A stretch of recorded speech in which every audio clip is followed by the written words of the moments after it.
Assalamu alaikum wa rahmatullahi ta'ala wa barakatuh. Nous traversons une époque sombre et ténébreuse qui précède la venue de l'Antéchrist.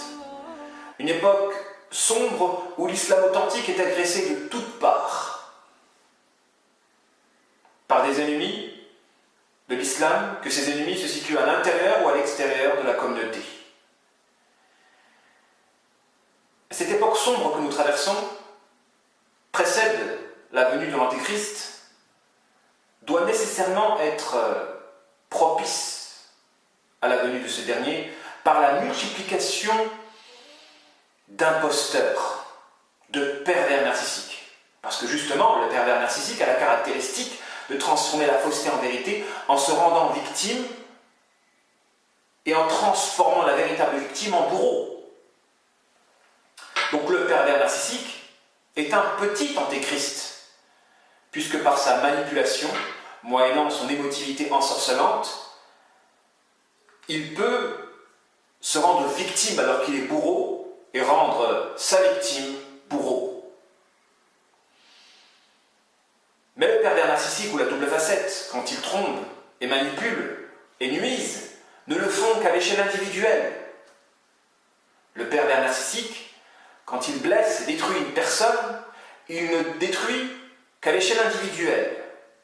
Mais les ennemis de l'islam aspirent quant à eux à corrompre davantage, à corrompre des groupes d'individus. Et pour cela, ils vont utiliser des gourous. Et donc il existe des petits antéchrists qui ont pour vocation de nuire à des individus, comme il existe des petits antéchrists qui auront pour vocation de nuire à des groupes en créant des sectes, en devenant des gourous. Et ces gens-là, bien sûr, qu'ils vont être utilisés par les médias, par les ennemis de l'islam, et qu'ils vont être mis en avant afin de corrompre la masse non avertie. Et c'est un devoir des musulmans qui ont cette religion dans le cœur et qui sont jaloux pour cette dernière de travailler à réfuter ces gourous qui, par leur sincérité, absorbent des gens vers une voie qui les emmène directement en enfer. En effet, la science du profilage, qui est utile justement pour démasquer les gens, peut nous servir aussi à l'endroit de la rhétorique afin de réfuter des groupes égarés. Parce qu'il y a un rapport d'équivalence entre la nuisance individuelle et la nuisance collective. Parce que, de la même manière que la sincérité d'une personne peut être exploitée pour corrompre, à l'exemple du profil fatal, où Shaitan utilise la sincérité d'une personne quand cette dernière va être incluse à l'intérieur d'une hypocrisie. À l'exemple de ces gens qui jouent de la mesquinerie pour tromper. Il faut se méfier de la mesquinerie. Généralement, les gens qui usent de la mesquinerie, ce sont des gens qui veulent tromper afin de pouvoir continuer à exploiter et à manipuler. Donc la sincérité n'est pas une valeur bonne de manière absolue. Elle peut être au service de l'hypocrisie. À l'exemple du profil fatal, où une personne n'est sincère que d'une sincérité par laquelle il va nuire, il va attraper sa proie et l'ensorceler et l'accrocher et l'agripper justement par cette valeur qu'est la sincérité. Tout cela pour pouvoir continuer à tromper. Et il en va de même des gourous, de ces gens-là qui sont probablement très sincères dans leur voix, quand cette dernière est une voix égarée. Et par la sincérité est un sentiment qui absorbe. Oui, la sincérité est un sentiment qui absorbe, puisque la sincérité est une force d'unification. C'est quelque chose qui unifie l'être, qui le synthétise. Et l'unité absorbe, l'harmonie absorbe. L'harmonie est beau inspire, provoque, produit de la beauté, et ça absorbe, comme l'harmonie d'une chorégraphie par exemple, comme le fait que tout le monde tourne autour de la Kaaba, tout ceci absorbe l'être humain. Quand il y a de l'harmonie dans le mouvement, on est absorbé par l'harmonie, puisque derrière l'harmonie, en réalité, il y a un ordre unificateur d'éléments disparates. Et bien, cet ordre unificateur d'éléments disparates, ça absorbe. Ainsi, la sincérité est une force qui absorbe, parce qu'elle synthétise. Et quand on a des gourous, ces gourous-là, qui peuvent être sincères dans leur égarement, vont consécutivement, de par leur sincérité, absorber des adeptes. Mais ces adeptes-là, en réalité, vont être plus absorbés par la sincérité du personnage que par ses idées. Et ici se trouve la ruse du démon. Le démon qui aspire à utiliser justement des gourous sincères dans leur égarement afin de pouvoir absorber une absorption qui va annuler l'évidence de l'égarement de ce dernier. Et là, nous avons effectivement une illustration que la sincérité, qui est une belle valeur, peut être au service de la fausseté. Méfiez-vous, méfiez-vous. Les deux éléments qui nous permettent de savoir si une personne chemine dans la voie droite, c'est la sincérité, mais pas uniquement cette dernière, la conformité aussi. Il faut non seulement être sincère, c'est-à-dire viser la destination, mais être conforme à la voie qui mène à cette destination. D'ailleurs, notre prophète alayhi salatu wassalam a dit dans une tradition « Innamal a'malu binniyat ». Certains savants ont dit que cette tradition représente la moitié de la religion. Et la seconde moitié « Man amila amalan laysa alayhi amruna fahuwa rad ». Dans cette tradition rapportée par Muslim, celui qui œuvre d'une œuvre qui n'est pas en conformité avec notre affaire doit être rejeté. On doit tout rejeter d'une personne qui agit d'un agissement qui n'est pas conforme à la voie prophétique. Donc les deux critères qui nous permettent de savoir si une personne chemine dans la voie droite, c'est la sincérité et la conformité avec la voie prophétique.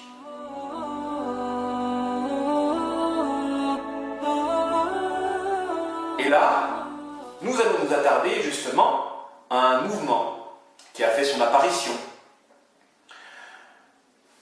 depuis très longtemps, mais en tout cas, il revient à la mode aujourd'hui, en raison du climat islamophobe dans lequel nous nous situons. Effectivement, l'islam authentique, qu'on va appeler l'islam radical, est combattu par l'État, par les ennemis de l'islam et les hypocrites de notre communauté. L'islam authentique est combattu et il sera caractérisé par l'adjectif radical. Et c'est pourquoi l'une des ruses qu'utilisent les ennemis de l'islam, c'est de faire valoir et de mettre en avant des personnes sincères, parce qu'avant ils utilisaient des personnes qui n'étaient pas sincères, donc ça sautait aux yeux que c'était des libéraux, comme le moufti de Marseille, qui justement disait que durant le mois de Ramadan, il était permis de boire un café pour s'intégrer au monde de l'entreprise, et ne pas perturber ses collègues. Donc on peut boire une tasse de café. Mais comme il était évident que c'était une personne qui n'était pas sincère et pas très engagée, donc sa prédication, son appel ou sa manière de voir les choses n'a pas eu d'écho au sein de la communauté musulmane, mais au contraire, il a été réfuté et mis à l'écart. Or, de nos jours, nous avons des personnages qui sont sincères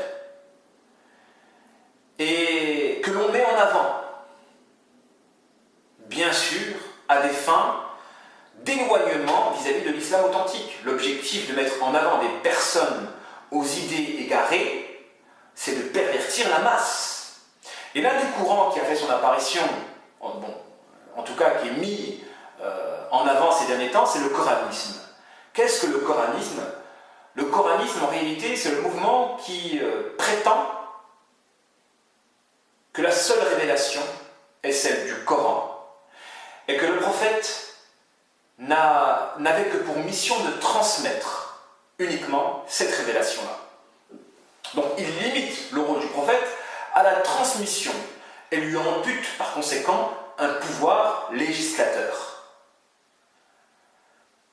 Donc pour les coranistes, la seule révélation, c'est le Coran, en dehors duquel tout doit être rejeté. Et ce coranisme-là est mis en avant par les ennemis de l'islam en raison de son libéralisme, puisque justement la sunna, qui est l'explication du Coran, puisque Allah subhanahu wa ta'ala dit dans le Coran وَأَنزَلْنَا إِلَيْكَ الذِّكْرَ لِتُبَيِّنَ لِلنَّاسِ مَا نُزِّلَ إِلَيْهِمْ وَلَعَلَّهُمْ يَتَفَكَّرُونَ. Nous avons fait descendre sur toi le rappel لِتُبَيِّنَ لِلنَّاسِ, afin que tu expliques aux gens مَا نُزِّلَ إِلَيْهِمْ, ce qui a été révélé pour eux. وَلَعَلَّهُمْ يَتَفَكَّرُونَ, peut-être qu'ils réfléchiront. Donc la mission du prophète n'est pas uniquement de transmettre, elle est aussi d'expliquer. Et c'est pourquoi nous avons dans le Coran des prescriptions qui ne s'accomplissent et ne se parachèvent que par la tradition du prophète, alayhi salatu wassalam. À l'exemple de la zakat. La zakat, il faut la payer, d'accord, mais quel est le nisab? Le nisab, il est défini dans la sunna. À l'exemple des prières. Les prières, dans le Coran, il va y avoir 3 temps pour les prières. Et c'est pour ça que vous avez certains coranistes qui prient que 3 prières au lieu de 5. À l'exemple de la sodomie. La sodomie, elle est interdite dans la sunna. Donc, les coranistes, ce sont des gens qui vont déclarer licite tout ce qui n'est pas rendu illicite par le Coran. Ils vont déclarer licite tout ce qui n'est pas rendu illicite par le Coran. Donc, c'est une religion, c'est une nouvelle religion à la base. Le coranisme, en réalité, c'est une nouvelle religion. Ce sont des gens qui, par le Coran, éloignent du Coran. Et comme le disait le Cheikh al-Islam Ibn Taymiyyah, dans l'argument de l'égaré, il y a un argument contre lui-même. Tous les égarés, quand ils viennent à vous avec des arguments, il n'y a pas besoin de chercher ailleurs pour les réfuter. Utilisez leurs propres arguments pour les réfuter, parce que Allah a fait en sorte qu'ils puissent se confondre par eux-mêmes. Le coraniste qui prétend suivre le Coran est un menteur quand, par le Coran, il s'éloigne de la sunna. Parce que dans le Coran, il est dit وَمَا أَتَاكُمُ الرَّسُولُ فَخُذُوهُ وَمَا نَهَاكُمْ عَنْهُ فَانْتَهُوا. Ce que le prophète vous demande de faire, faites-le. Et ceux qui vous demandent de vous abstenir, abstenez-vous-en. Ceux qui vous interdit, abstenez-vous-en. Donc dans ce verset du Coran, Allah nous impose le devoir de suivre le prophète.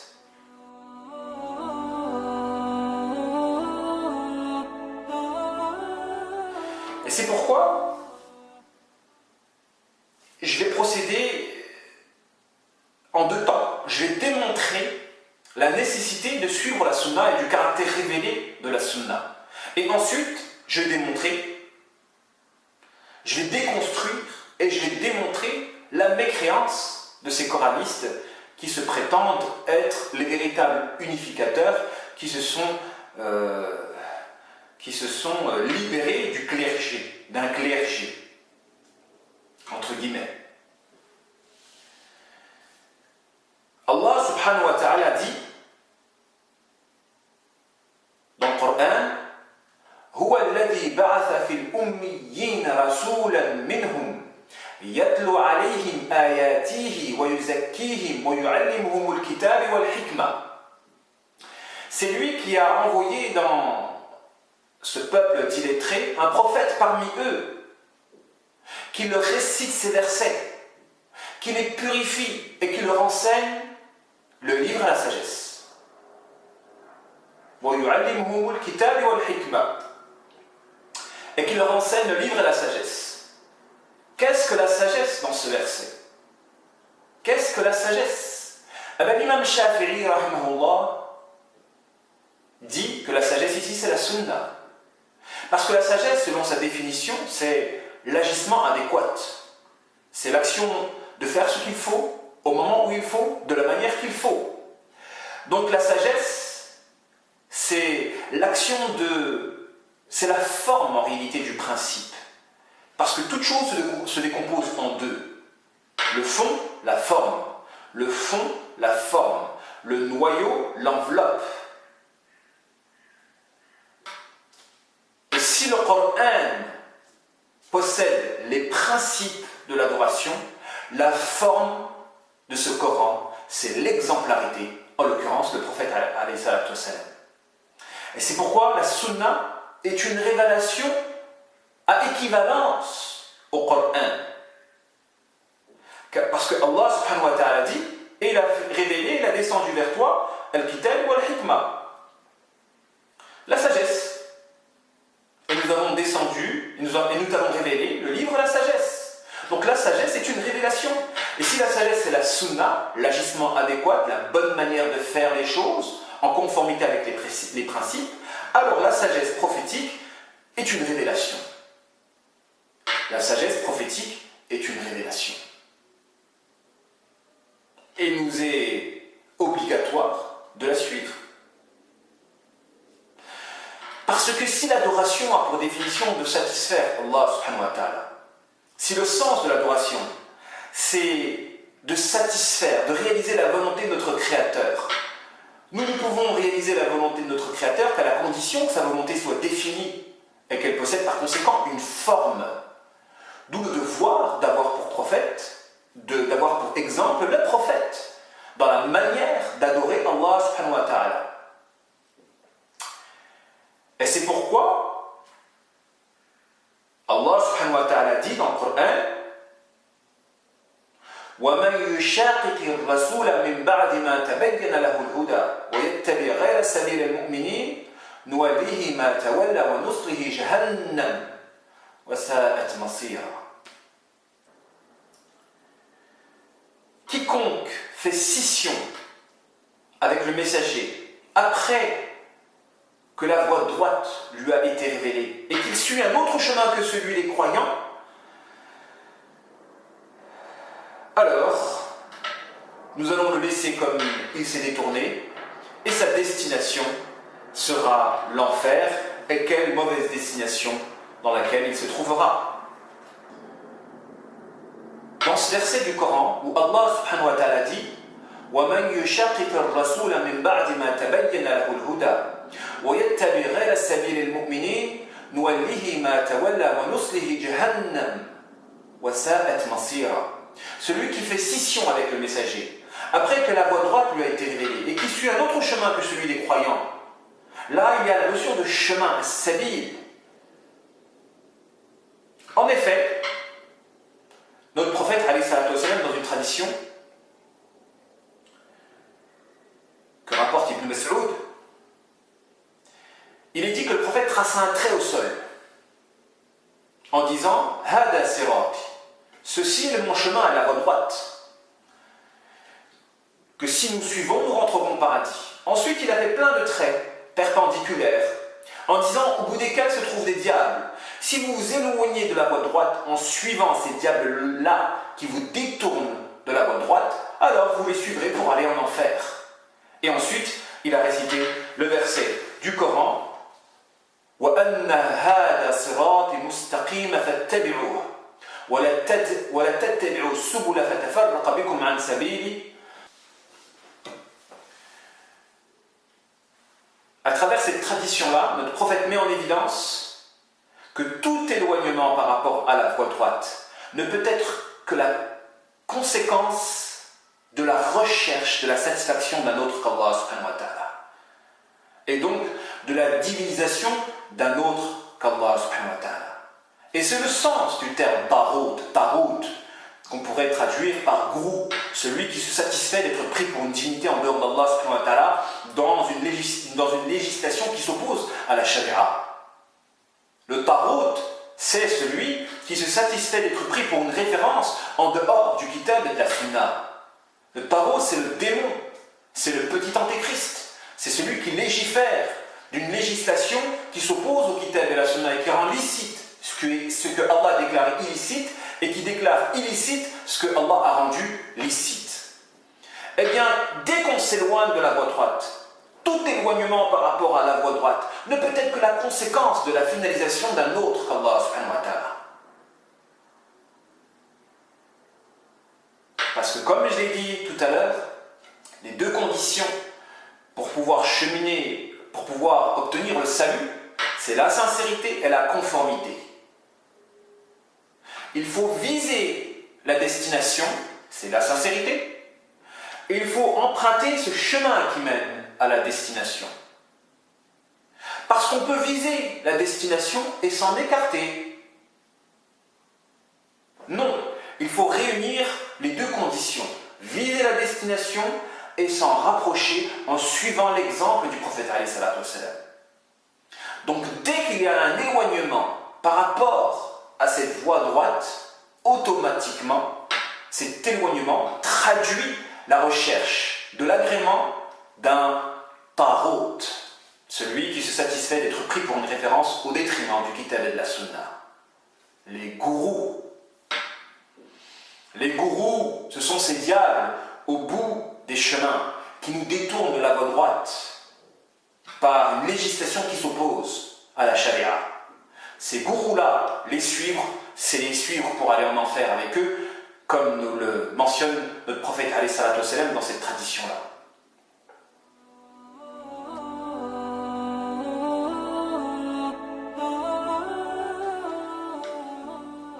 C'est pourquoi, en réalité, le coranisme, c'est la voie de ceux qui veulent abolir la prophétie. Parce que si l'on se base uniquement sur le Coran, on brise l'islam à l'endroit du chemin qui mène au salut. Et à partir de là, tous les chemins sont bons à prendre. Et c'est pourquoi les coranistes iront jusqu'à dire, que tout le monde ira au paradis. Mère Teresa, Gandhi, etc., ils iront tous au paradis. Tous les chemins mènent à Dieu, selon les coranistes. Le coranisme, en réalité, est une religion qui fait sortir de l'islam.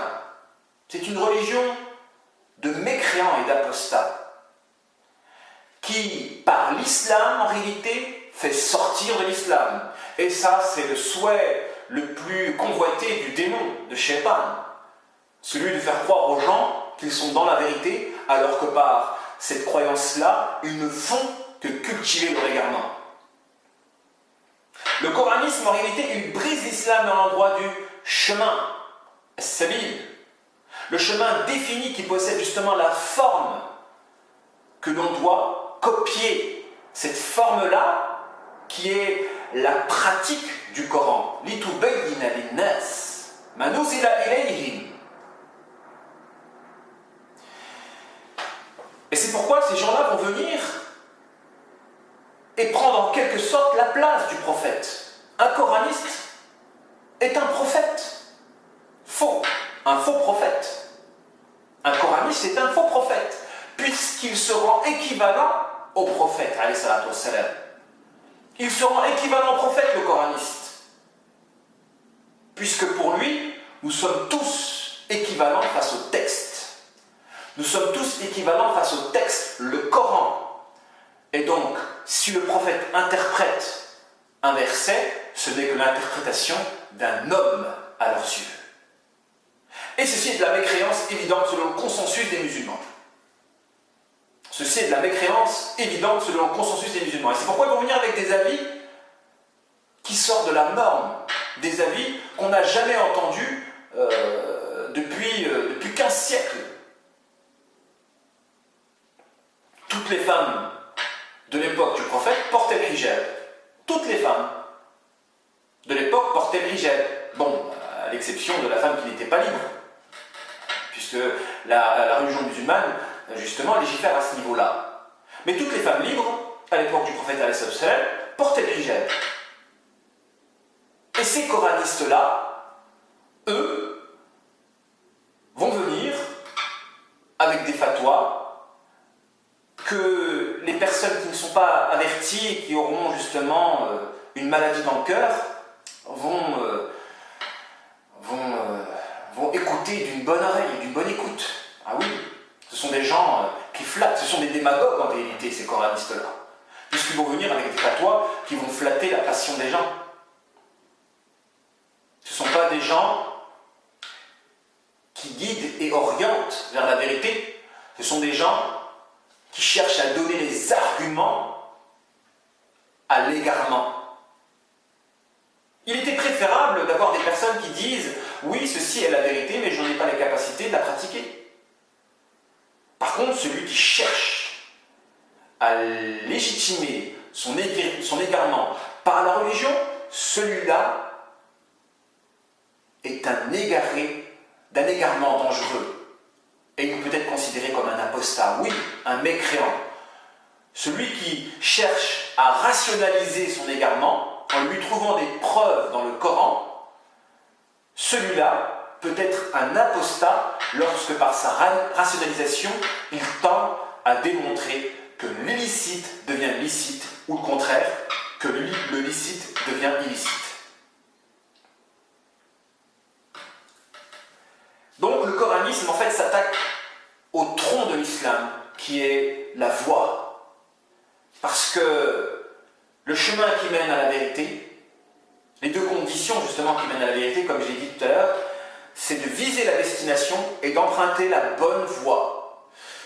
Le coranisme brise justement ce principe à l'endroit de la voie et offre par conséquent une multitude de voies innombrables. En réalité, le coranisme, c'est de l'œcuménisme. Il n'y a pas de différence. Et c'est pourquoi les ennemis de l'islam, ils vont l'entendre d'une bonne oreille, justement, ce mouvement-là. Et ils vont le mettre en avant. Et alors d'aujourd'hui, il est dramatique de voir des organisations comme l'UOIF promouvoir des coranistes. En cela, l'UOIF promeut le koufr et la mécréance. Elle promeut la mécréance, l'UOIF, avec des gens de Tariq Oubrou, Osman Timera et bien d'autres. Ces gens qui se pensent penseurs, mais qui par leurs pensées ne font que détériorer, falsifier les enseignements de l'islam. Et donc s'attaquent à l'islam authentique. Et deviennent par conséquent des personnes que les ennemis de notre religion vont aimer et mettre en avant de manière médiatique, afin de corrompre la masse par cet outil que sont les médias.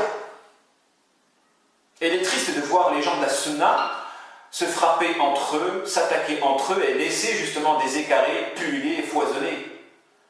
Les égarés sont contents de ne pas être attaqués lorsque justement les gens de la sunna sont occupés à s'embrouiller entre eux.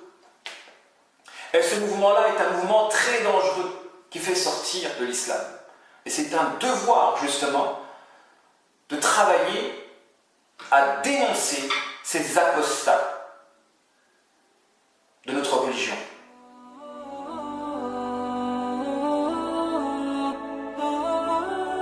Et afin de démontrer la mécréance des coranistes, nous pouvons citer un verset du Coran où Allah subhanahu wa ta'ala dit إِنَّ الَّذِينَ يَكْفُرُونَ بِاللَّهِ وَرُسُلِهِ وَيُرِيدُونَ أَن يُفَرِّقُوا بَيْنَ اللَّهِ وَرُسُلِهِ وَيَقُولُونَ نُؤْمِنُ بِبَعْضٍ وَنَكْفُرُ بِبَعْضٍ ويريدون أن يتخذوا بين ذلك سبيلا أولئك هم الكافرون حقا وأعتدنا للكافرين عذابا مهينا. Dans ce verset, Allah subhanahu wa ta'ala dit إن الذين يكفرون بالله ورسله, ceux qui mécroient en Allah et aux messagers, ويريدون أن يفرقوا بين الله ورسله, et ils cherchent à faire de la distinction entre Allah et les messagers. Et ils disent on croit en une partie d'entre eux et on ne croit pas en une partie d'entre eux. Et ils cherchent une voie intermédiaire entre la foi et la mécréance.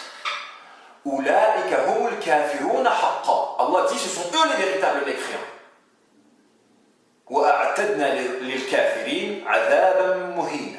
Et on prépare justement pour les mécréants un châtiment douloureux. En réalité, dans ce verset du Coran, Allah subhanahu wa ta'ala met en évidence que le véritable mécréant, ce n'est pas celui qui renie tout de la religion et de la vérité. Le véritable mécréant, en réalité, c'est celui qui croit en une partie et qui renie une autre partie. En effet, la vérité, elle est unique. En l'occurrence, elle est unique. Elle constitue un bloc, un seul bloc. Forcément, si on croit en une partie de la vérité, comme la vérité n'est pas fragmentable, on doit croire au reste. Cela va de soi, c'est logique. Si on croit en une partie de la vérité, nécessairement, on doit croire au reste. Puisque la vérité est unique, elle ne se fragmente pas. Donc quand vous avez des gens qui croient en une partie de la vérité et qui renient l'autre partie de la vérité, en réalité ce sont eux les véritables mécréants, parce que dans la partie qu'ils croient, ils ont de quoi croire au reste. Mais ils renient ce reste-là. Donc ils sont des véritables négateurs. Le mécréant est un négateur. Donc eux, ils sont véritablement des négateurs de la vérité, donc de véritables mécréants, parce qu'ils ont de quoi croire en la vérité et consécutivement au fait qu'ils ont la foi en une partie de la vérité.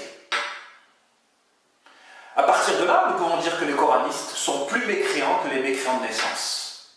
Les coranistes qui disent que Gandhi et Mère Teresa, etc., iront au paradis, ben ces coranistes-là sont plus mécréants que des mécréants de naissance, étant donné qu'ils croient en une partie de la révélation, le Coran, et qu'ils renient la seconde partie de la révélation, la Sunna.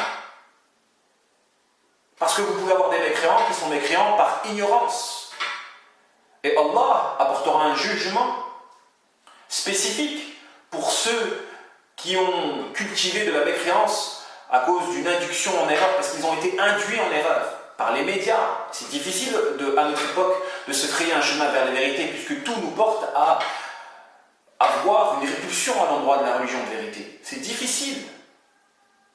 C'est pourquoi Allah jugera d'un jugement équitable vis-à-vis des gens qui n'ont pas eu les informations susceptibles de leur permettre de cheminer convenablement, puisqu'ils ont été induits en erreur. On leur a menti, on a déformé le message de l'islam. Ces gens-là, qui sont mécréants, consécutivement à un environnement hostile à la religion de vérité, wallahi, ils sont moins mécréants que ces coranistes qui croient en une partie de la révélation, en l'occurrence le Coran, et qui renient la seconde partie. Et ces coranistes-là sont des mécréants lorsqu'ils adoptent leur mouvement de manière délibérée et volontaire. Et il est interdit de leur donner nos filles en mariage. Les coranistes sont des ennemis de l'islam, dont il faut se méfier, parce que l'heure d'aujourd'hui, justement, les médias vont les mettre en avant, consécutivement au fait qu'ils brisent la seconde partie de l'attestation de foi, qu'il suffit de prononcer justement pour être considéré comme musulman. Ashhadu an la ilaha illallah wa ashhadu anna Muhammadan Rasulullah. Je témoigne qu'il n'y a pas de divinité si ce n'est Allah, le but. Et je témoigne que Mohammed est le messager d'Allah, la voie, le chemin qui nous mène au but. L'attestation de foi comprend deux parties, le but et la voie. Briser la voie, c'est ouvrir la porte à toutes les voies qui existent.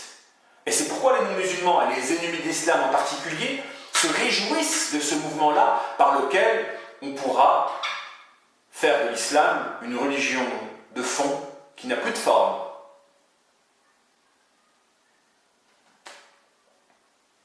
Un islam sans l'islam. Un islam de fond uniquement, qui n'a plus de forme. Cet islam-là qui fait la joie justement des ennemis de notre religion. Il appartient à tout musulman de dénoncer ces coranistes qui se multiplient en notre époque. À l'exemple de ce Osman Timera. Il appartient de condamner toutes les structures